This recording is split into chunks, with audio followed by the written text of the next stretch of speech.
Camera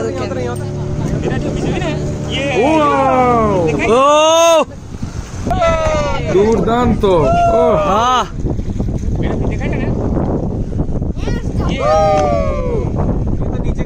hello friends, once again welcome back to a new blog.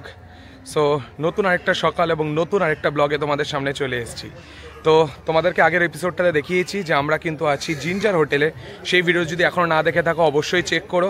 তারপরে কিন্তু আমরা গেছিলাম ক্যাসিনোতে, Deltin Royal. It was outstanding experience. Breakfast কিন্তু দুর্দান্ত ছিল জিঞ্জার হোটেলে। এবং ফাইনালি এখন আমরা চলে এসেছি নর্থ গোয়া ট্রিপ করতে। তো আমরা যেহেতু ক্যান্ডোলিম বিচের কাছে আছি, আর সেখান থেকে কিন্তু বাগা বিচ আর ক্যালাঙ্গুট বিচ কিন্তু একদম হাঁটা পথ। কালকে আমরা অলরেডি ক্যালাঙ্গুট বিচ এক্সপ্লোর করেছি, বাগা বিচও কিন্তু সেরকমই। অবশ্যই যাব বাগা বিচে, কিন্তু নর্থ গোয়া ট্রিপ বলতে সবার প্রথমে কিন্তু আজকে চলে এসেছি আমরা কোকো বিচে। কোকো বিচ থেকে আমরা চলে যাব এরপরে সিকেরিম বিচ, এবং তারপরে আর কোন কোন জায়গায় এক্সপ্লোর করি সেই সব কিছু থাকবে আজকের ভিডিওটাতে। নর্থ গোয়া ট্রিপ যদি তোমরা করতে চাও, কীরকম তোমাদের ইটারনারি হওয়া উচিত, এই সমস্ত ডিটেল তথ্য কিন্তু তোমাদেরকে দেবো আজকের এই ভিডিওটায়। ভিডিওটা শেষ অবধি দেখতে থাকো। ভিডিওটা ভালো লাগলে অবশ্যই লাইক করো, কমেন্ট করো, শেয়ার করো, আর চ্যানেলটাকে সাবস্ক্রাইব করে পাশে দেখো। তো cocoa beach tourist boat owners association সকাল 8:30 থেকে 5:30 অবধি খোলা থাকে। টিকিট কিন্তু 400 টাকা। তার মধ্যে কিন্তু লেখাই আছে লাইফ জ্যাকেট কিন্তু কম্পালসারি। 15 থেকে 20 মিনিটের একটা ওয়েটিং পিরিয়ড থাকতে পারে। আর বাকি যা ইনফরমেশনগুলো সেগুলো কিন্তু তোমরা স্ক্রিনশট নিয়ে কিন্তু দেখে নিতে পারো। তো এই হলো আমাদের কোকো বিচের টিকিট, 400 টাকা করে, 3 জনের লাগলো 1200 টাকা। প্রত্যেকটা বিচেই কিন্তু কেনাকাটার প্রচুর দোকান আছে। দেখো এখানে খাবার দাবারের যেরকম দোকান আছে, তেমনি কিন্তু কেনাকাটার প্রচুর। ড্রেসের জন্য তো বলেইছি, অবশ্যই ড্রেসের জন্য কিন্তু প্রত্যেকটা গোয়ার বিচই কিন্তু দারুণ, স্পেশালি নর্থেরগুলো। তো যদি তোমরা কিছু কেনাকাটা করতে চাও, যেরকম টুপি, ড্রেস, জামা হোক ছেলেদের জন্য, সেই সব কিছু কিন্তু তোমরা পেয়ে যাবে যে কোনো বিচেই। ক্যালাঙ্গুট আর বাগা হচ্ছে একটু বেশি জনপ্রিয় বিচ তো নর্থ গোয়ার মধ্যে, সেখানে তোমরা অনেক অপশান বেশি পাবে। বাট এখন আমরা যে বিচটায় চলে এসেছি সেই বিচের নাম হলো কোকো বিচ। চলো তোমাদেরকে একটু বিচটা দেখাই। ও বাহ, একটু জল কিন্তু এই বিচে একটু কম, মানে সমুদ্রের স্রোত কম। ওই যেরকম বলা হলো যে স্পিড বোটে করে তোমাদের নিয়ে যাবে বিভিন্ন স্পটগুলো দেখানোর জন্য। এই যে স্পিড বোট মানে তোমার ঠিক এরকম প্রায় 13-14 জন একসঙ্গে যেতে পারে। তো এই বোটগুলো করেই কিন্তু আমাদের যেতে হবে। এখানে কিন্তু 3-4টে কিন্তু তোমাদের স্পট দেখাবে, আর এখানে কিন্তু লাইফ জ্যাকেট পরাটা কিন্তু ম্যান্ডেটরি। তো লাইফ জ্যাকেট কিন্তু আমরা পরে নিয়েছি। লাইফ জ্যাকেট পরাটা কিন্তু খুবই ম্যান্ডেটরি, লাইফ জ্যাকেটটা কিন্তু অবশ্যই পরে নিও। চলো এখন কিন্তু আমাদের ট্রিপটা শুরু হচ্ছে। এখন ঘড়িতে বাজে ঠিক 11:30। কতক্ষণে আমরা আবার রিটার্ন করি সেটাও তোমাদেরকে জানাবো। इसमें एक मूवी शूटिंग की गई थी, बॉलीवुड मूवी हसीना मान जाएगी, संजय दत्त और गोविंदा का, जिसमें अनुपम खेर का बंगला बताएगा था मूवी के अंदर। अच्छा। ये 30 साल पहले 80 करोड़ में बनाया गया। এখন যেটা দেখতে পাচ্ছ সেটা কিন্তু আমাদের এই ট্যুরের প্রথম স্পট ছিল। এটা একটা বাংলো, 3 বছর আগে 80 কোটিতে নাকি বানানো হয়েছিল এটা। তো এটাই ছিল প্রথম স্পট।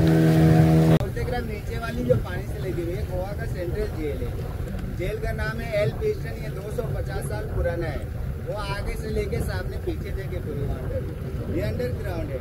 आगे की जो हिस्सा है ना, ये पानी के नीचे 30 फीट नीचे अंडरग्राउंड है, जिसमें काला पानी की सजा दी जाती थी। ये 1752 से बनाए गए थे। अभी ये बंद हो चुके हैं, बंद हुए 7 साल हो गए। बंद करके इसको म्यूजियम बनाया गया। এইটা ছিল দ্বিতীয় স্পট। এখন যেটা দেখতে পাচ্ছ সেটা হচ্ছে এই গোয়ার সেন্ট্রাল জেল, আর তার উপরে অ্যাগুয়াডা ফোর্ট, এবং তার পাশে হচ্ছে লাইট হাউস।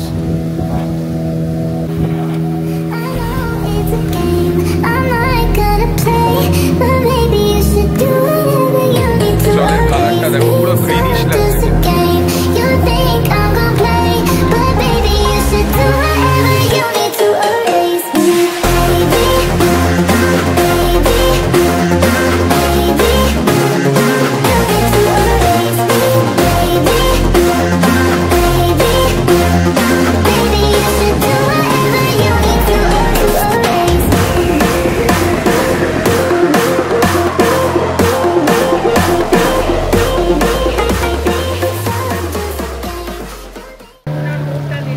এখন কিন্তু আমরা যেখানে ছিলাম সেখানে কিন্তু ডলফিন পয়েন্ট, অনেকগুলো ডলফিন দেখতে পেলাম।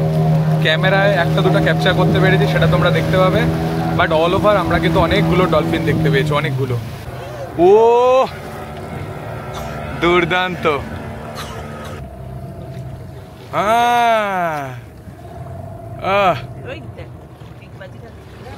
দারুণ। সো ফাইনালি আমাদের কিন্তু ট্রিপ কমপ্লিট হয়ে গেল, আর এখন কিন্তু যেখান থেকে আমরা স্টার্ট করেছিলাম সেখানে এসেই আবার শেষ করছি। সো আমাদের এই কিন্তু বোট রাইড শুরু হয়েছিল সকাল 11:30, আর এখন ঘড়িতে বাজে 12:15, তার মানে এক্স্যাক্ট 45 মিনিটস কিন্তু আমরা রাইড করলাম। তো আমাদের এই টোটাল ট্রিপটাতে কিন্তু টোটাল 4টে স্পট আমাদের দেখালো। সবার প্রথমে কিন্তু ডায়মন্ড মার্চেন্টের একটা বাংলো, সেকেন্ড ছিল আগুয়াডা ফোর্ট এবং তার সংলগ্ন একটা লাইট হাউস, এরপরে ছিল জেল যেটা কিন্তু এখন মিউজিয়ামে রূপান্তরিত হয়েছে, আর ফাইনালি কিন্তু ডলফিন পয়েন্ট। তো এই টোটাল 4টে পয়েন্ট দেখালো, 45 মিনিটস আপ অ্যান্ড ডাউনের সময় লাগলো। টোটাল কস্ট কিন্তু পড়লো পার হেড 400 টাকা করে, 3 জনে 1200 টাকা। সো বেশ ভালো একটা ট্রিপ। তোমরাও যদি এই 4টে জিনিস করতে চাও তাহলে কিন্তু তোমাদেরকে আসতে হবে নর্থ গোয়ার কোকো বিচে। অসাধারণ, দারুণ লাগলো। আশা করছি তোমরাও থ্রু আউট দ্য জার্নি খুব এনজয় করেছো। স্পেশালি আমার কিন্তু ডলফিন পয়েন্টটা জাস্ট দুর্দান্ত লেগেছে। এরপরে আমরা কোন বিচে যাই, মোস্ট প্রবাবলি সিকেরিম বিচ, সেখানে গিয়ে আবার তোমাদেরকে বাকি ইনফরমেশনগুলো শেয়ার করব। দেখতে থাকো এবং এনজয় করতে থাকো।